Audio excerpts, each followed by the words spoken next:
Number one is going to be regeneration. And the three that I think are the most important in this category are going to be BPC-157, thymosin beta-4, aka TB-500, and GHK-Cu.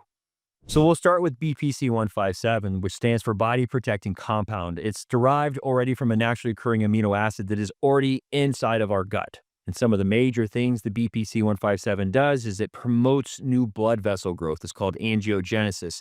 It improves collagen and tendon repair, and it really helps the gut mucosal lining.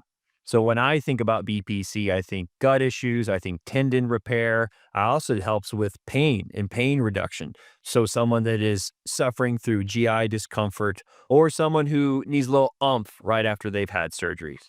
In the peptide circles, you'll see doses usually 200 to 500 micrograms once to twice daily, done either orally or injectable. I almost always start people on the oral just because it's safer.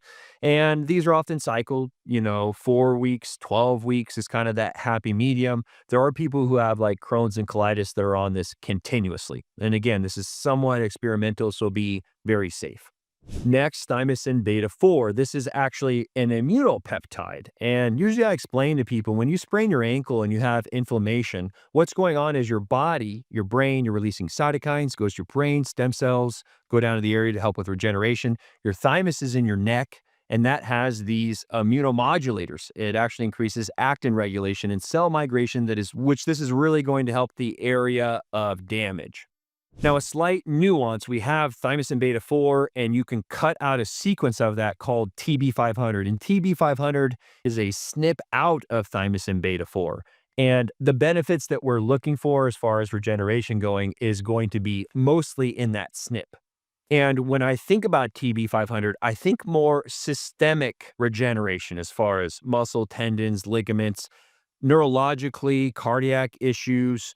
Because like I said, with the TB-500, it's more of an immune response. So it's going to be more systemic and all over your body.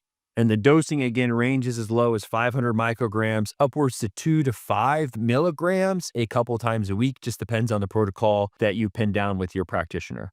GHK-U, this is the beauty peptide. And so as far as regeneration goes, GHK-copper, this is another naturally occurring peptide that's found in our plasma and our saliva. It's really popular in the beauty and aesthetics world.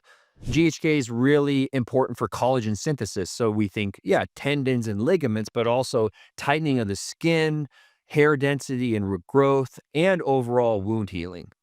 GHK-U is applied in a variety of ways. Some people do topical creams and serums. There's microneedlings, injectable, and even oral forms. And so these are the three that I would put in the regenerative category. And you can bundle them together in a stack that people call the glow peptide. Often when you put BPC and thymosin beta together, that's where we get the Wolverine blend, adding GHK-U. Then we start calling that the glow blend. And then if you add KPV, which is more anti-inflammatory, we'll talk about that more in the gut section, you have the Clo blend. All of these are really great for regeneration. Now, in my clinical practice, usually I start with guys when they're like feeling run down. We start with hormone replacement therapy, something like TRT. And then the second category I really like going to is going to be the growth hormone optimization. And in this category, we're going to talk about the two big ones, tesamorelin and MK677.